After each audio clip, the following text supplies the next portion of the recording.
This is Bold TV.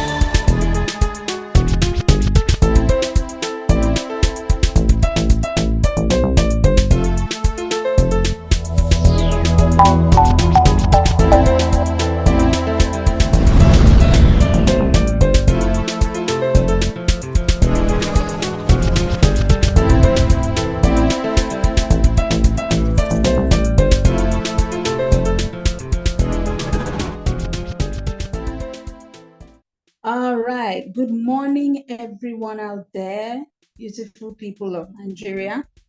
Welcome to another episode of Bold TV, powered by Bold Hearts Initiative. Bold stands for Beautiful, Outstanding Ladies with Disabilities. And today we come your way on this beautiful Saturday morning to bring information and educate you on another important topic. So with me today are other beautiful, outstanding ladies who will be joining me in discussing our topic for today.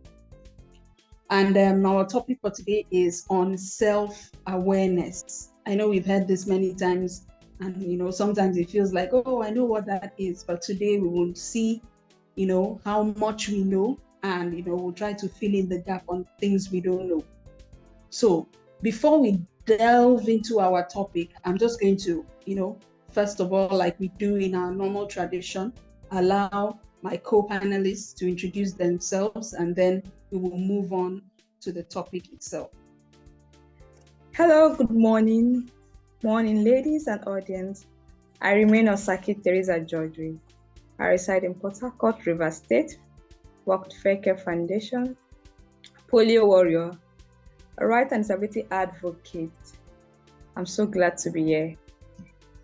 Yeah, good morning, everyone. Feels good to be here again. My name is Oluwatomi Adeyefa. I'm a visually impaired person based in Abeokuta, Ogun State. I'm a broadcast journalist, a gender and disability rights advocate. Feels great to be here once again. Thank you. Hi, everyone. My name is Freki Andresian. I'm based in Port Harcourt in Rivers State. I'm the leader of Fair Care Foundation, a member of Bold Hearts Initiative, and I use a wheelchair from spinal cord injury. Thank you. Hi, good day, everyone. My name is Florence Marcus. I am an amputee, a lawyer, and a disability rights advocate. I am glad to be back on Bold TV after a very long time, but I've been following all the insightful conversations and the great things that Bold Heart TV is doing, and I'm glad to be back. Thank you for having me. Thank you so much for joining us. It's good to have you back. Welcome. And finally, I'm your host, Afyong Etim. I'm based in Uyo, a medical lab scientist, member of Bold Hearts Initiative. And I'm also, I use a wheelchair from spinal cord injury. I'll be leading the discussion today. So ladies, let's dive right in. First and foremost, we are going to lay a foundation about self-awareness. What does it mean to be self-aware? When you hear self-awareness, and when you are giving your response, I want you to give generally what you understand, and then to you personally, what does that mean to you? Remember, let's keep our answers brief so that we can accommodate, many responses. All right, Freki, I'll start with you. So when you consider the word, okay, thanks, Afio. So when you consider the word or self-awareness as a term, you just look at the two words that are brought together to form that word self and then awareness, and it begins to point you into the direction of what it means. So when we speak about self-awareness, first of all, it has to do with a person, the person involved, so it's me. And then awareness has to do with one's consciousness. So self-awareness would be the consciousness that I have of myself, my beliefs, the things that make me me. So it really is about in a layman's term, I would say it is the perception that one has of herself to begin with. Thank you. All right. Florence, would you like to add to that? Please unmute yourself. Yeah, thank you, Freki, for setting the tone for the conversation. Like she said, it's, for me, I see it as a realistic understanding and perception of oneself. I see it as realistic because there are times that you may have perception about yourself that may be probably thinking high of yourself or low of yourself. So for you to have a proper self-awareness, I feel it entails a proper, and deliberate search of one's inherent, attributes. For me, I see it as getting to know yourself, getting to seek to know yourself properly. And that also may not just involve your discovery of yourself, but also trying to seek for feedback about what or who you are. Personally, in order to know myself, I have come to realize long ago, like, to ask some questions in order to know really what I am, who I am, why I am here, and all of that. I believe that we'll go deeper into this in the conversation. All right. Thank you so much. I like the key word you brought up there, realistic, because it's also possible to have a false sense of self. Either you have, think of yourself highly or think of yourself, in a low manner, or see yourself as less than who you are.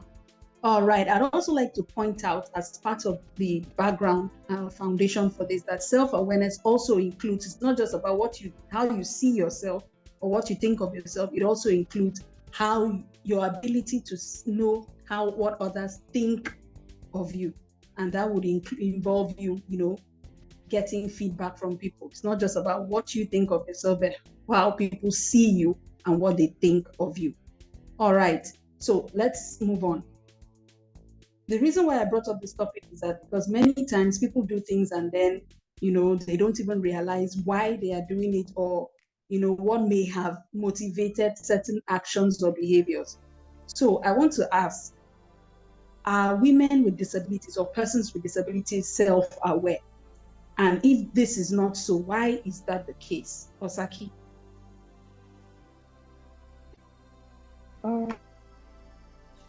Thank you very much. That answer that question for me, it's a two-way, because some of us are aware of ourselves and some might not. Reason might be because maybe they don't have knowledge of the kind of disability. They're still trying to figure out how to resolve it, or they're still trying to find who they are. Am I really capable of moving from point A to point B, or to even develop themselves, or to even air out their view?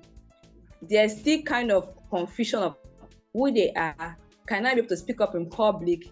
So all of that is still why some of us might not be having that self-awareness, why some of us have already outgrown it and are already aware of ourselves and be able to speak out or defend ourselves in public. Thank you. All right, Tomisin. Thank you very much, Afyong, for that question. Just like Osaki mentioned, some of us are, while some of us are not.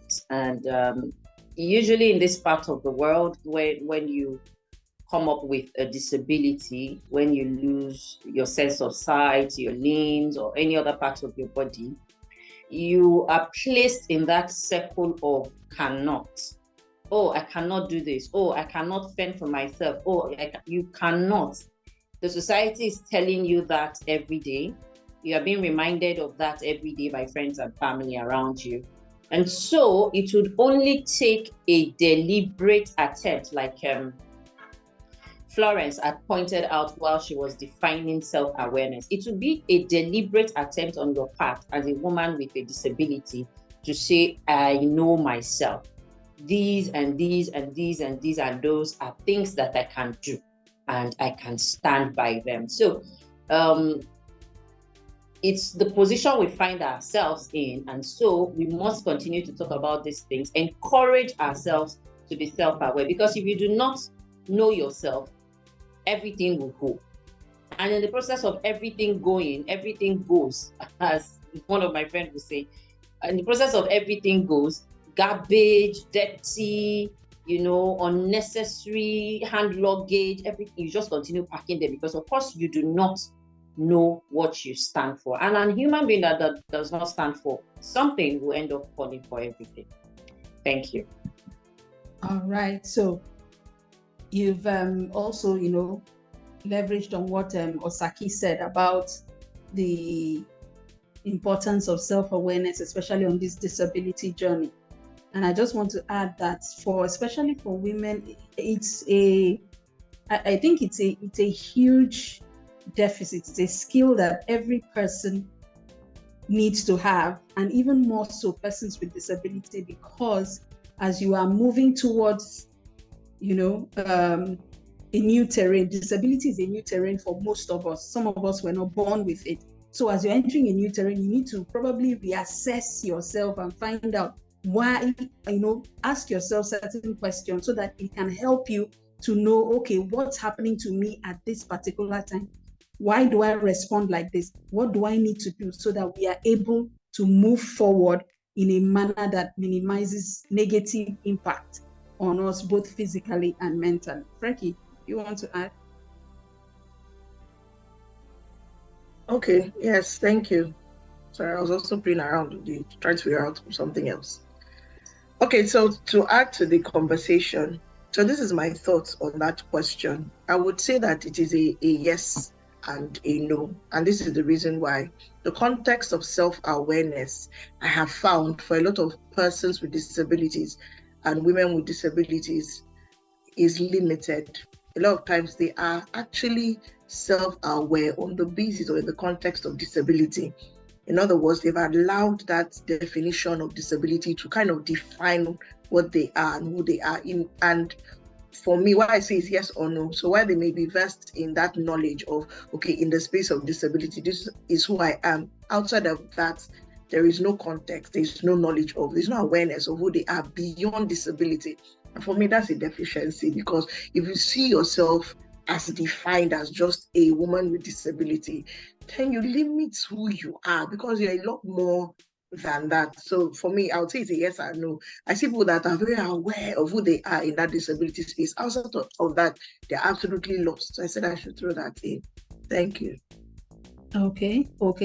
Yes, because, like we talked about in the foundation we laid about self-awareness. Self-awareness encompasses your beliefs, your thoughts. For example, let's, break it down. Let's unpack it. If I say I'm self-aware, that means if I find myself in a particular situation, I already know this is how I will react if I find myself in a particular situation. That is self-awareness.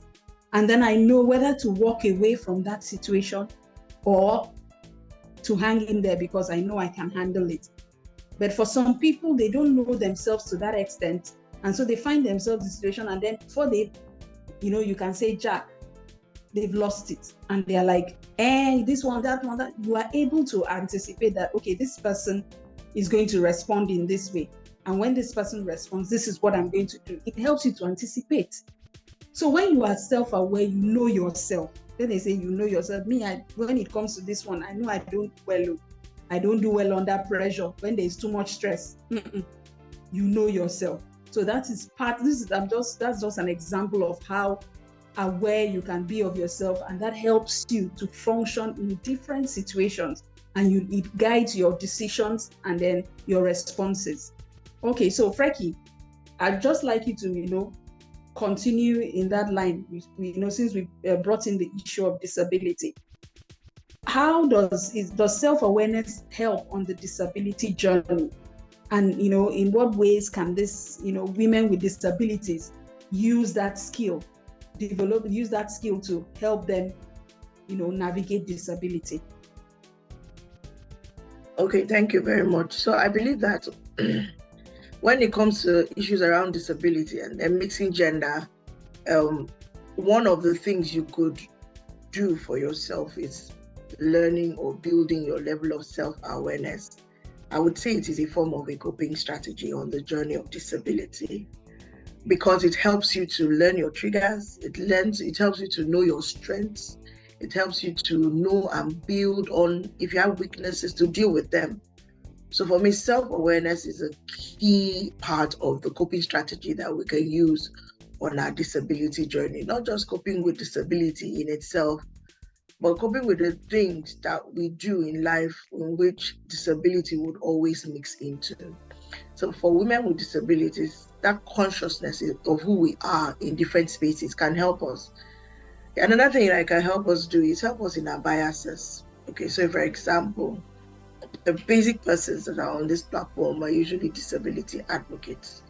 But there's something I tell disability advocates: if you do not enter advocacy with objectivity, you will be biased even as a disability advocate, because you go in there almost accusing without objectively analyzing the situation and therefore preferring solutions that the other party can receive. So self-awareness in the context of disability and our journey is so crucial, because it helps us, especially in that strength and weakness gap. You will agree with me, everybody here, that there's another thing that disability brings out in us, and that is resilience. We're dogged, we push, we are people that work. But in that space of self-awareness, you do not know when not to push or when to push, when to step back. No, those things help us to work well with others in the space. So I think it's a very key thing in the coping strategy when it comes to disability on our journey. Thank you. All right, thank you so much. You brought up the issue of being biased. Like we said, self-awareness is both internal and external. So if you don't know yourself, it's easy, and if you don't know yourself, it's easy for you to interpret situations, from the lens of emotion. You just like, oh, everybody's it's a common mindset. Everybody's against me. It's because I am like this. That is why everybody is, they are treating me like this. But you forget that the person might, the way you see that person, you might not even be what's going on in the mind of that person.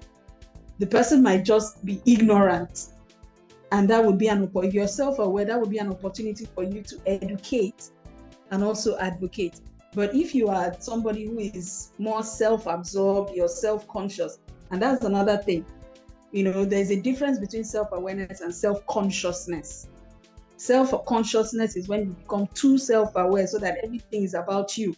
Every small thing is me.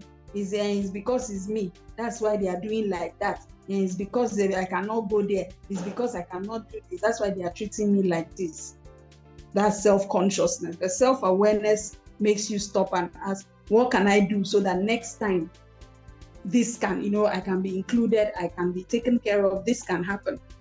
So Florence, I want you to weigh into that, bring in your opinion to that question. Okay, yeah. As a woman with disability, we all cannot dispute the fact that women with disability are faced with intersectional discriminations, but from gender and from disability, and sometimes the societal factor affects even their sense of reasoning and even believing in themselves, and it can also affect or impair their judgments about themselves. But once a woman with disability, is deliberate and is aware of herself, I see it as a valuable, empowering skill. Like, it can empower the person both personally and also for the society. For example, understanding oneself can help one, to manage issues, even around managing mental health, managing your mental well-being, because being aware of yourself will expose you to some kind of emotion, some kind of stress or issues that you need to deal with. And if you're aware of it, you'll be able to seek the proper help that is needed, in order to correct some of those. And another thing that I see, is advocacy. Being aware of one's disability. Yes, we talked about disability. Sometimes, actually, I will encourage that listeners out there, you have to look beyond your disability when it comes to self-awareness, because first, it is the person in you. It's the human in us first than disability. And disability is just a fraction of who you are. So when you are considering yourself, don't just, look at the disability aspect. Look at yourself generally. If you are looking at it from the disability angle, you should be able to understand, okay, what is the impact of this disability on me? Then you'll be able to advocate for your own needs and for the needs of others. So being self-aware would help you to advocate for yourself first. It will also help you to advocate for others that are in similar situation. It will also help you to be able to form networks, that can help you.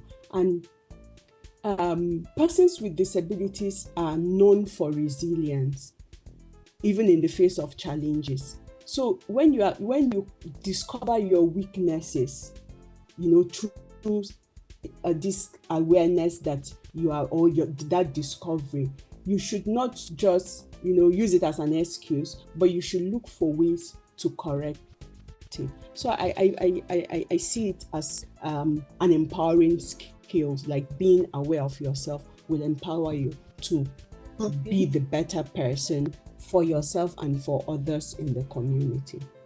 All right, thank you very much.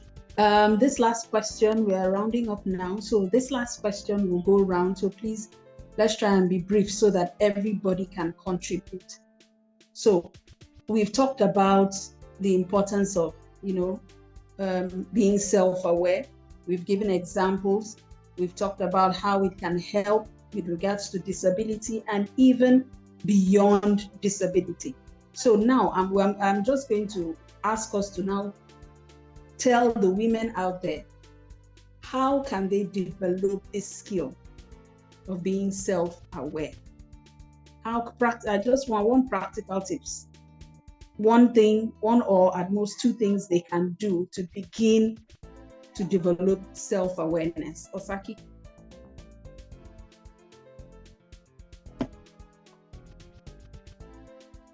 Thank you.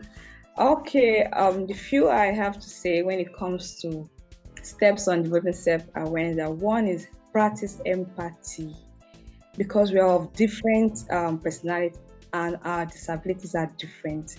So when you see the other lady, try to see how you can put yourself in her shoes. Make sure that you want to see how you can develop and help her better. Also, set a personal goals, so that when you are drained, you are moving for that, this is not where I want to go. Try and set that personal goal that will drive you farther than you expected, and also set your own goals and check feedbacks from your friends and families, like, am I behaving well? Is it what I should do? Am I polite enough? Am I trying to seek opportunity, or I'm trying to do the right thing? Thank you very much. Okay, thank you, Osaki. Empathy, very key. Putting yourself in someone else's shoes is not as easy as it sounds. It's different from sympathy. Empathy means I can actually imagine myself going through what you're going through, and then I feel if it were me, how would I feel? So, all right, Tomisin. All right, thank you very much. I have 3 points to give. The first, which we all may be familiar with, is the regular. It's easy for us to come and say, ask yourself certain self-questions like, okay, who am I? What do I stand for? What are my beliefs? Where is my strength? Where is my weakness? Who are and what are threats around me? That the SWOT analysis and all of that. Do that of yourself. Number 2, take note as you journey on in life. we are not always prepared. I mean, it's not every time you can be prepared for what's coming or what's not coming. There are some things that you're prepared for, and then you get to where the action is going to take place, and everything just stops topsy-turvy. And so take note as you journey on in life. In fact, if you can keep a diary, keep a diary. It helps you when it is time to reflect. It helps you when it is time to evaluate yourself. And that brings me to the last point, evaluate yourself. Take out time to seek or find out what people think of you, what people are saying about you. Are these things true? Are they not true? It will help you to further assess yourself and continue to be a better person. Thank you. All right. Thank you. Thank you. Self-evaluation or assessment. But one thing I would like to sound a note of warning: be careful who you go to get feedback. They have to be people that you can trust their opinion of you, that it is not based, born from judgment or malice, and then, people that can be objective. Okay, yes. I think the issue of self-reflection can never be overemphasized. You have to seek time to speak to yourself. Set time to think about yourself. Set time to ask questions. And like someone had mentioned earlier, write those things down. Things that you think about yourself, or things that you want to see in yourself or in your life. There are times that people say things to us that would get us thinking. Reflect on some of those things without any bias. And I think with that, you'll be able to discover and rediscover yourself and get the best out of yourself. Then one other thing is that don't neglect, resources that can help you to be aware of yourself, or that can lead you into self-awareness. There are a lot of books out there. There are a lot of videos. There are a lot of stuff on YouTube or on the internet. Seek to learn and learn from other people's experiences, and know that you get valuable resources that will help you. There was a time ago that we're led into doing like a meditation. In your self-reflection, do some meditation, find time. Sometimes we're too busy, and even too busy in our minds to have time for ourselves. Just take time to reflect. Write some of those things that are coming to your mind. Consider your strengths and weaknesses during that period, and I guess that will help, because that is also helping me. Like I try to find time. Like these days, that's what I do. Like, just find time for yourself. What have you been doing? Somebody told me the other day, you are too emotional. I had to take time to think about it. Why did this person say this? How can I manage my emotions? Is this person correct? Can I get a feedback from, I try to get feedbacks from other people. And there are forms, even on internet, that can help you. I think I did that exercise with my colleagues in the office some years back, and it really helped me to discover some things that I thought, were not there. Like somebody said, you are not listening. So try to do, and like someone has said, do it with people who would do it objectively. Your family members. Yes, some people can be mean in their judgment about you, but there is time, you can also create time to weigh those things objectively, and it will go a long way. Thank you. All right. Thank you so much, Freki. So I would say pay attention to your emotions and your thoughts. We're at different levels at different times. So I found out that sometimes for women, you could check your cycle. There are times where you get more irritated, easily irritable. So you may want to learn those kind of times, so that when people are trying to push your buttons, you just be like, if I answer you now, you will just faint. So pay attention to your emotions. So pay attention to your emotions, pay attention to your thoughts, so that you don't end up projecting. And I think the other thing is that I wanted to say was, which I've heard them say, but I want to add that you can reflect on experiences. So, for example, something happened maybe on a particular day. You can just come back and reflect on that situation itself, especially if it maybe went south or went away you wouldn't have wanted it to go. You can reflect on it and say, how would I have approached this better? What could have made me to respond like this? That's be real with yourself. I like the part of getting feedback or asking people. But I've also learned that if one is not accepting of even as if one cannot be truthful to themselves, it's going to be very difficult for you to even respond to other people when they're talking to you. So be real with yourself and your experiences in analyzing, especially when something doesn't go too well. It's okay to go back and ask yourself, like, what about this? Or why did it get so bad? Or why did it get so good? Or how would I have made this better? And things like that. It actually helps you to be aware of how you may have added or removed from it, and maybe even what you can do to make it better if it went wrong. So I'll just add those two. They've said, they've spoken quite extensively on things that we can do, journaling and all of that. And just to express that journaling, when you say journaling, it looks like it should be one big thing. Not necessarily. So I've learned that not everybody can be a serial journalist. Journaler. So not everybody can keep a diary every day. But I've also learned something. If you feel that, because some people say, I'm not a writer, I'm not a this, I get that.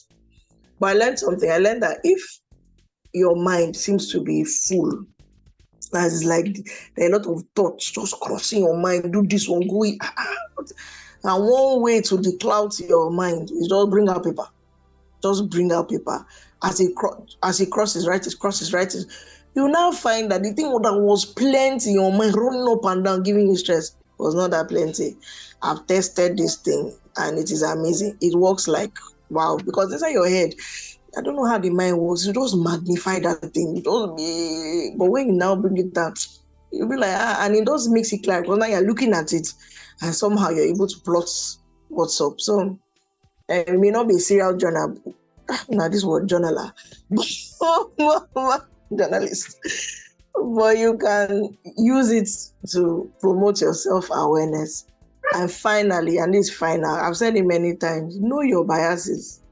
Knowing your bias is not because you want to, it's a bad thing. Just know it so that when something is happening, you just know, I know how I'm going to react to this thing, even before they say it. So know your biases. You know what it will do.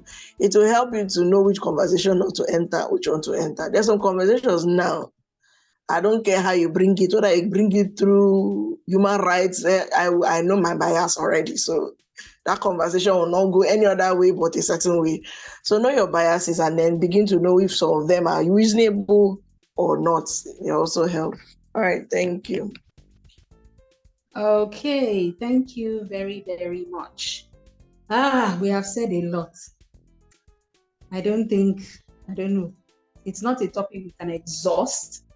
But before, we don't want to overload you with information because it's something like, information overload, constipation. It's not just food that can constipate you. Information can constipate you, especially if you're not able to translate it to actions. So before we go, in one sentence, I want everybody to just say something. What would you like to say to a woman with disability out there? Thank you. I will say, accept your imperfections and move on. I would say to you, when you look at the mirror, please try to see beyond your disability. Appreciate your inner beauty and potential. Thank you. All right. See that mirror thing? It takes great courage to look in the mirror and see the real thing. Because many times when we look, we are looking for flaws and all that. Freaky.